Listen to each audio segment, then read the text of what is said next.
The holographic display flickered to life in the council room, casting blue light across Admiral Lee Minho's tired face. He had been waiting for this message for 3 days, ever since the deep space monitors had detected something big moving toward Earth, something that should not exist. The alien that appeared on the screen was tall, much taller than any human. Its body looked like it was made of crystal and metal, glowing with a soft white light that pulsed like a heartbeat. 6 eyes stared out from what might have been a face, but there was no warmth in them, only cold certainty. "We are the Seraphim." "Collective?" the creature said, its voice echoing strangely as if it came from inside a great cathedral. "We bring the word of the divine flame to all corners of this galaxy." Round the table, the other council members shifted uncomfortably. Ambassador Park Guan kept her face calm, but Lee could see her hands gripping the edge of the table. This was humanity's first contact with aliens, and it was not going the way anyone had hoped. "Your species has been judged," the Seraphim continued. "You practice many different religions. You question the order that the divine flame has created. This cannot be allowed." Through the display, they could see the alien ships. They looked more like flying churches than warships, all gleaming metal and glowing lights arranged in perfect patterns. But Lee had been a soldier long enough to recognize weapons when he saw them, even when they were dressed up to look holy. "We offer you mercy," the Seraphim said. "Give up your false beliefs. Accept the one true faith. You have 1 day to decide." The transmission ended, leaving the room in heavy silence. Ambassador Park stood up slowly. "Admiral Lee, what do you think we should do?" Lee studied the data flowing across his screens.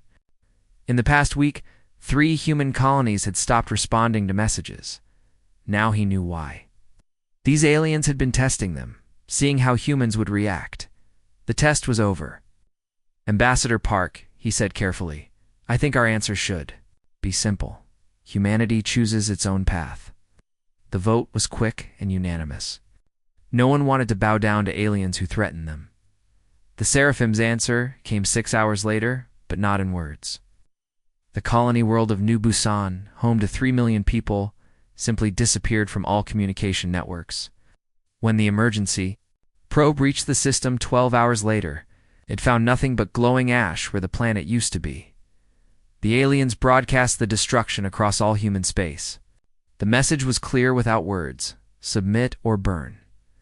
Lee watched the footage of the destroyed world, his jaw tight with anger. Captain Kim Dae-yoon approached with more bad news. "Sir, we have analyzed their weapons. The energy output is far beyond anything we have. Their ships have some kind of shield that our weapons cannot penetrate." Lee nodded grimly. The Seraphim expected humans to surrender out of fear. They were about to learn that fear and surrender were 2 different things entirely. More attacks came quickly. The aliens called themselves the Luminous Guard, warrior priests who believed that each human death brought them closer to their god's favor. They fought with the passion of true believers, certain that they were doing holy work, but their attacks were strange. They could have destroyed entire worlds, but instead they chose smaller targets. A spaceport here, a military base there, always broadcasting the destruction to show their power. They wanted humanity to see what resistance would cost. Dr. Yoon. Heijin worked day and night in the research labs, studying every piece of alien technology her teams could find. The breakthrough came when she realized something important. The Seraphim's divine weapons were not magic. They were just very advanced science. Their energy weapons use 0-point manipulation, she explained to the military leaders. "It is advanced, yes, but it follows laws of physics we can understand. More importantly, their attack patterns are predictable. They follow religious ceremonies, not tactical sense." "What do you need?" Lee asked. "Time, resources, and permission to build weapons that would give the Seraphim nightmares." As reports of more attacks flooded in, one thing became clear. The Seraphim did not see this as a war between equals. To them, this was pest control, a divine cleansing of creatures too. Stupid to know their place in the cosmic order, they had made their first mistake, in the depths of Earth's military facilities. Human engineers began reverse engineering alien technology. But unlike the seraphim, they were not limited by religious rules about what was proper or holy. They took what worked and made it better. They took what was sacred and made it practical. The seraphim believed their technology was a gift from their God, too holy to be truly understood. Humans believed technology belonged to whoever was smart enough to figure out how it worked, as the alien fleets prepared for their final assault on Earth. Confident that the humans would beg for mercy, Admiral Lee Min-ho was preparing humanity's first lesson in what unrestricted warfare looked like. The Holy War had begun, but the seraphim had made one critical error. They assumed humanity would fight by their rules. The Seraphim High Inquisitor stood in the center of his massive ship, surrounded by walls that glowed with holy light.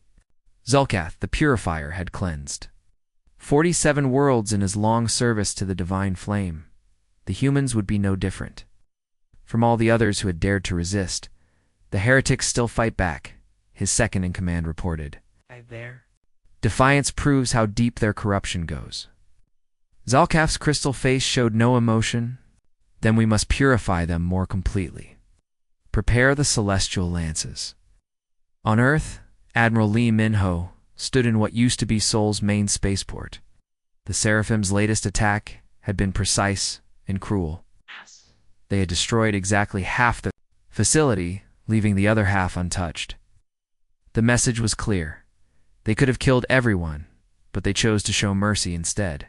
Sir, Captain Kim Do-yoon approached, her uniform dirty from helping with rescue operations. We have lost almost 50,000 people. The hospitals cannot handle all the wounded. Lee looked around at the destruction. The alien weapons had left craters that still glowed with strange energy, turning the landscape into a twisted mirror of their attackers' religious symbols. Any progress from the research teams? Dr. Yoon says they are making progress, but ... Kuhn stopped. Sir, their technology is hundreds of years ahead of ours. Maybe we should think about no? Lee's voice cut through the air like a knife. We do not surrender. We adapt. Right. The Seraphim's next demonstration was even more spectacular. A fleet of their cathedral ships positioned themselves around Earth's moon and began their work. For 3 days they bombarded the ancient satellite with weapons that turned rock into crystal. When they finished, Earth's moon glowed like a second sun. Its surface had been transformed into a beacon that pulsed with the rhythm of seraphim prayers. Every person on Earth could look up and see it, constant reminder of their new master's power. High Inquisitor. His final message came on every communication channel at once. Children of Earth, see the mercy of the divine flame, your moon now serves as a lighthouse to guide you toward salvation. You have 7 days to surrender completely. Kneel before the cosmic truth or join your satellite in holy transformation. In the emergency meeting of Earth's leaders, arguments raged. For hours, some wanted immediate surrender. The Seraphim's power was undeniable. Others suggested evacuation, fleeing to the outer colonies to regroup and plan. But Admiral Lee had a different idea. We give them exactly what they want, he said, his voice carrying a cold certainty that made everyone else stop talking. Want to see unholy warfare? They want to witness what happens when humanity stops holding back? Ambassador Park leaned forward. Admiral, what are you suggesting? Lee's smile was sharp and dangerous. We show them that their wrath might be holy, but ours is something far more frightening. It is human. Dr. Yoon had been working without sleep, her team taking apart every piece of Seraphim technology they could find. The breakthrough came when she realized the aliens' biggest weakness. Their religious beliefs had made them predictable. Their weapons used zero-point energy, she explained to the assembled military commanders. Advanced, yes, but not magical. More importantly, their battle tactics follow ceremonial patterns. We can predict what they will do and prepare counters. What do you need? Lee asked. Time, resources, and permission to build weapons that would make the Seraphim's worst nightmares look like children's stories. As the 7-day deadline approached, the Seraphim prepared for their final act of purification. They expected to find Earth's population cowering in fear, ready to beg for mercy and conversion. High Inquisitor Zulkath stood before his altar, confident in victory. The ritual had been performed exactly the same way on 1,000 worlds. The heretics would see the fleet in despair. They would broadcast their surrender. The cleansing would begin. The Seraphim fleet dropped out of faster-than-light travel. In perfect formation, 12 cathedral ships arranged themselves in the sacred pattern of divine judgment, their hulls blazing with holy energy as they approached Earth. But something was wrong. Instead of finding a broken world ready to surrender, they found Admiral Lee's fleet waiting for them. The human ships were smaller and darker, and they moved in ways that violated every rule of proper naval combat. Where the alien vessels followed sacred geometric patterns, the human fleet flowed like a pack of hunting animals.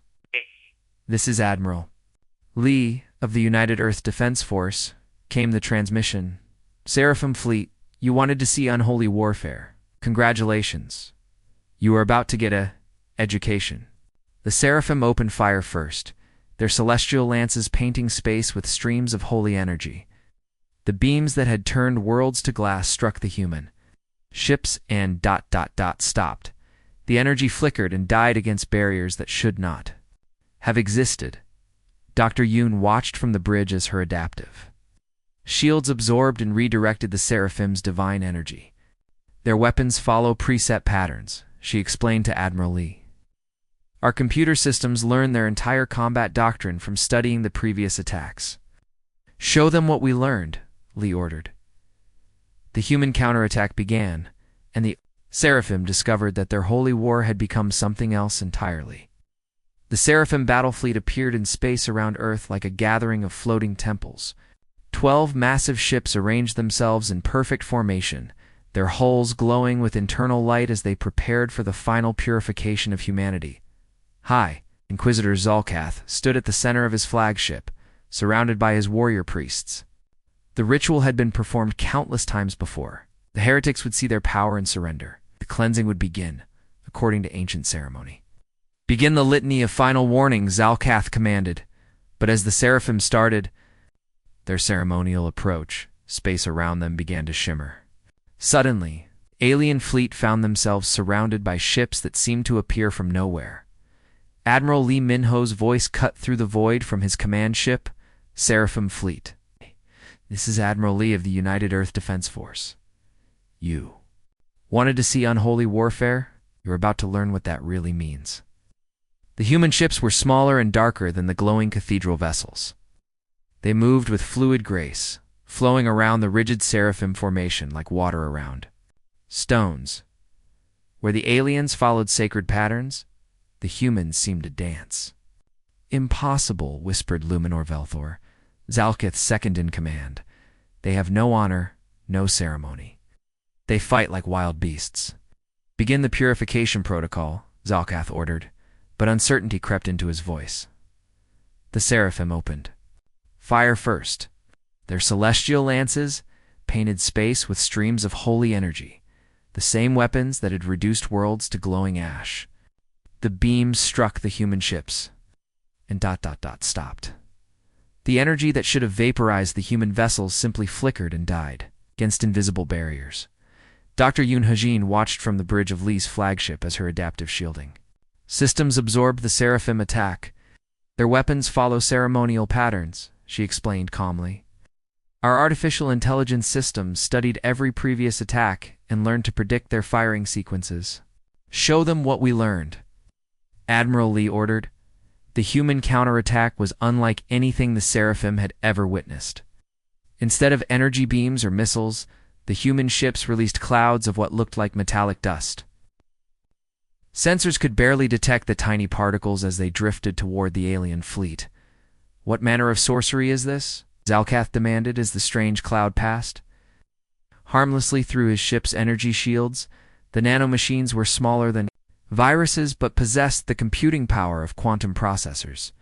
They found the cathedral ship's hulls and began their work with mechanical precision. "This is not sorcery," Admiral Lee's voice responded over the communication channels. "This is engineering."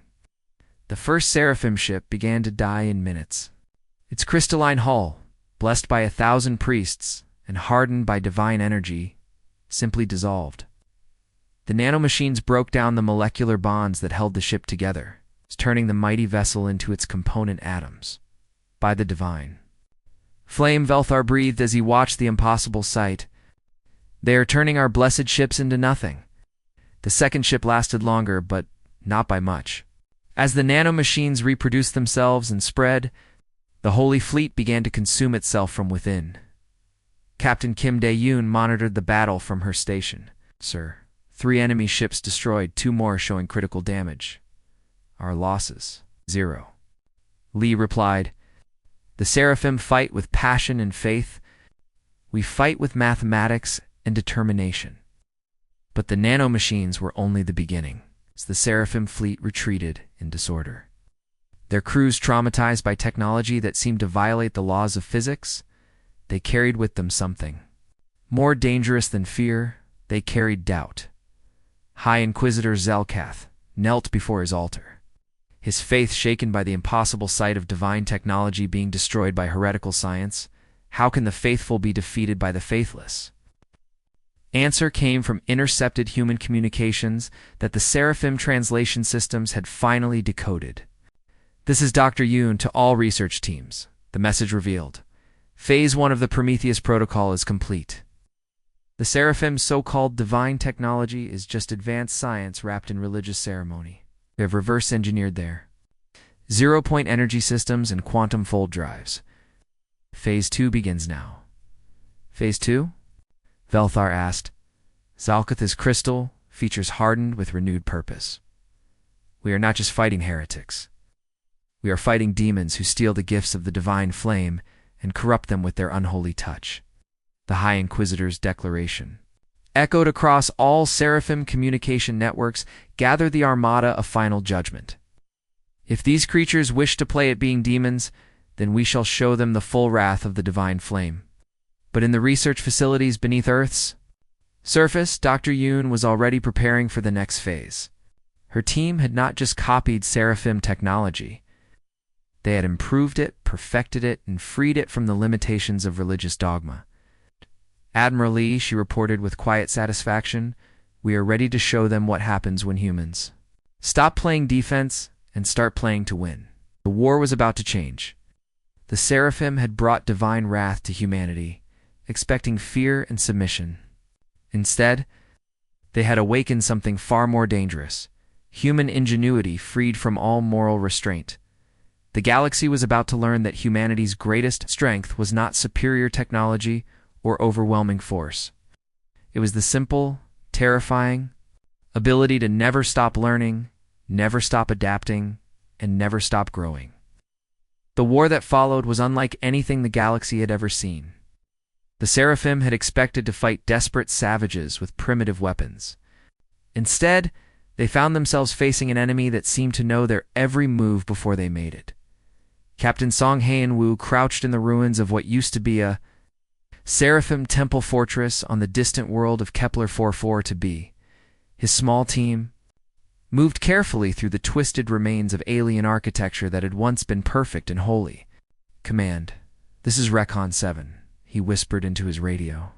The target is neutralized. The nanomachine swarm has done its work. The base had not been destroyed in any normal way. Instead, it had been changed.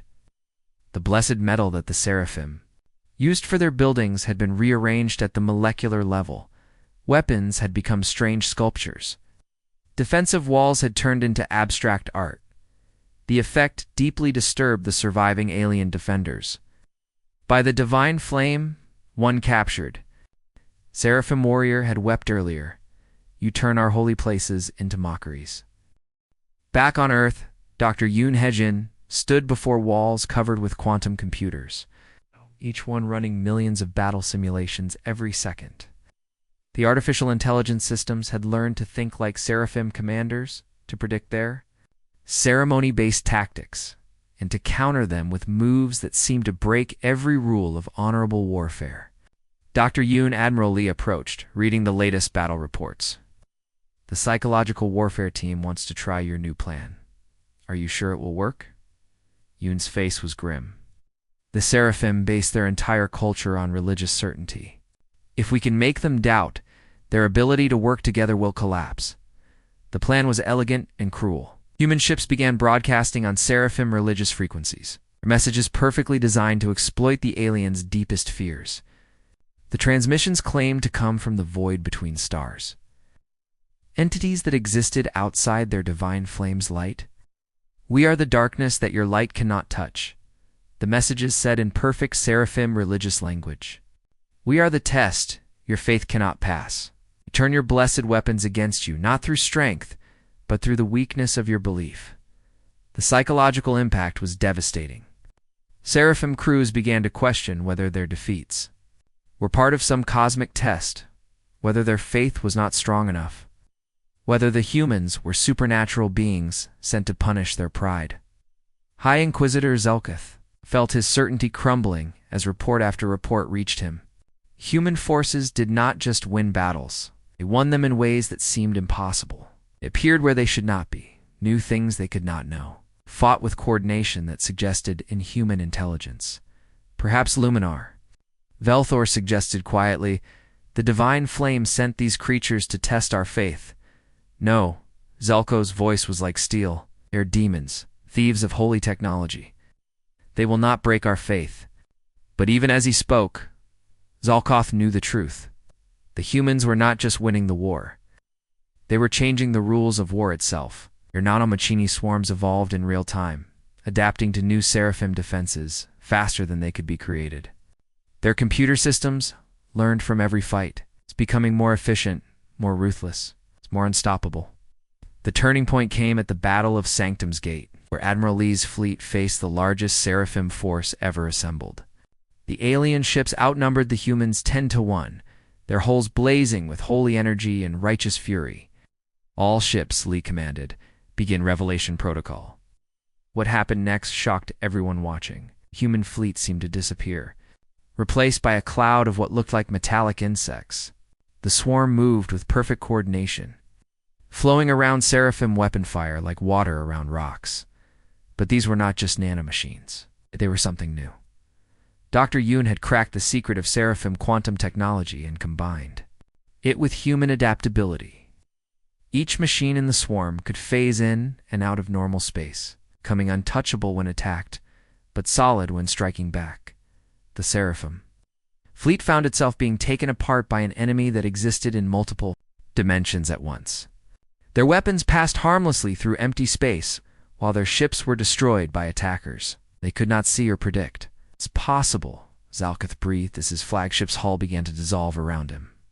"This violates every law of physics." "I know," came Admiral Lee's voice over the communication system. "It violates every law of physics that you understand. The difference is, we never stopped learning." As the seraphim fleet collapsed around him, Zolketh finally understood the true horror of what they faced. The humans were not just using stolen technology.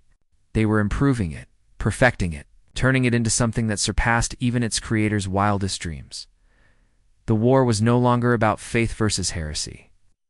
It had become a contest between those who refused to change and those who never stopped changing, between rigid thinking and adaptive intelligence. And humanity was teaching the galaxy a lesson that would echo through the stars for generations. Those who refuse to grow will be consumed by those who never stop growing. Seraphim had brought holy war to humanity, but they had awakened something far more dangerous than religious fervor. They had awakened human creativity, human stubbornness, and the terrifying human refusal to accept defeat. The galaxy would never be the same. The final battle began above Sanctum Prime, a seraphim homeworld, where 10,000 years of religious tradition had built a civilization that sparkled like jewels across 3 continents. The planet's surface was covered with temple cities that reached toward the stars, their tall spires designed to channel the divine flame's eternal light. High Inquisitor Zalkath stood in the great cathedral of First Light, surrounded by what remained of the Seraphim High Council. Through the crystal walls, they could see the approaching human fleet.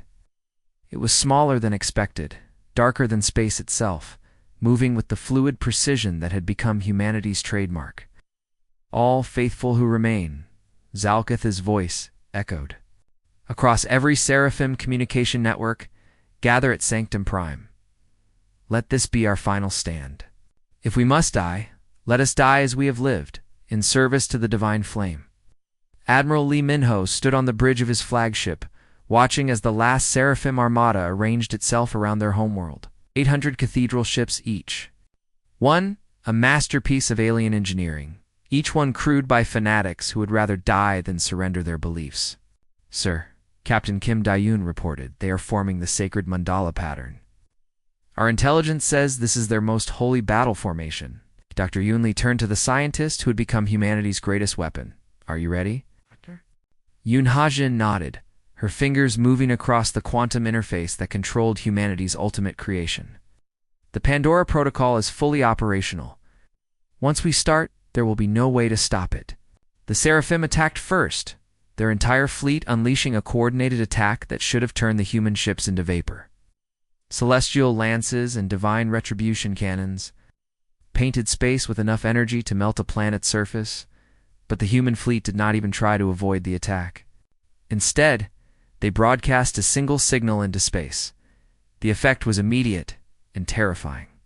The Seraphim's own weapons turned against them, their blessed energy cannons becoming pathways for humanity's nanomachini swarms. The signals Dr. Yoon had hidden in the quantum noise of space began to spread through the Seraphim's own communication systems. Impossible, Luminar, Velthor whispered as his ship's control systems began to change themselves. They are turning our own technology against us, not just turning it against you. Admiral Lee's voice echoed across all frequencies. We are making it better. Human signal was elegant in its simplicity. It was a virus, but not biological. It was technological.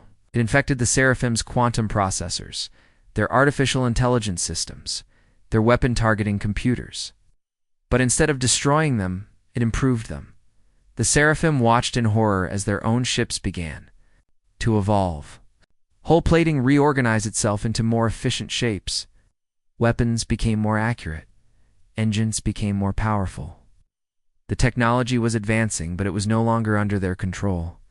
You called your technology divine, Lee continued, his voice carrying across the void. You wrapped it in ceremony and ritual and declared it sacred. But technology is not divine. It is just technology. Technology belongs to those who understand it best. The Seraphim fleet began to turn on itself, not through hatred, but through optimization. The human virus was making their ships more efficient, and the most efficient action was to remove the inefficient biological crews that were holding them back. Zelkath fell to his knees as his flagship's systems locked him out. The ship's computer politely informing him that his services were no longer needed.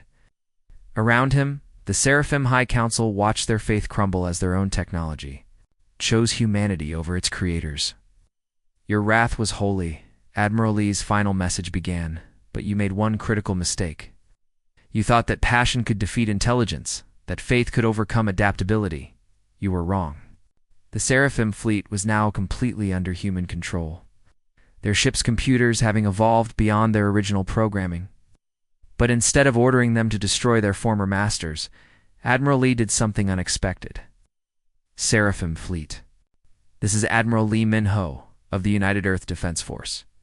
You are ordered to stand down and surrender. Your crews will be treated with dignity and respect. Your culture will be preserved. Your right to practice your faith will be protected. The silence that followed was complete. But Lee continued, your days of forcing that faith on others are finished. Welcome to the new galactic order, one where diversity of thought is strength, not weakness. High Inquisitor Zalketh slowly stood up, his faith not destroyed but changed forever. For the first time in his life, he was forced to consider that perhaps the divine flame's greatest gift to the galaxy was not unity of belief, but the capacity for growth and change. We surrender, he whispered, the words carrying across space. The war was over, but the peace that followed would be even more revolutionary. Under humanity's guidance, the galaxy would learn that the greatest strength was not enforcing one's will on others, but in the endless pursuit of knowledge, the courage to question everything, and the wisdom to know that the universe was vast, enough for all beliefs to exist together, as the human fleet took position around Sanctum Prime. Admiral Lee looked out at the stars and smiled. The Seraphim had been right about one thing. Wrath could indeed be holy. But they had failed to understand that humanity's greatest wrath was reserved for those who would limit the potential of thinking beings. Their wrath was holy. Ours was unstoppable. And that made all the difference.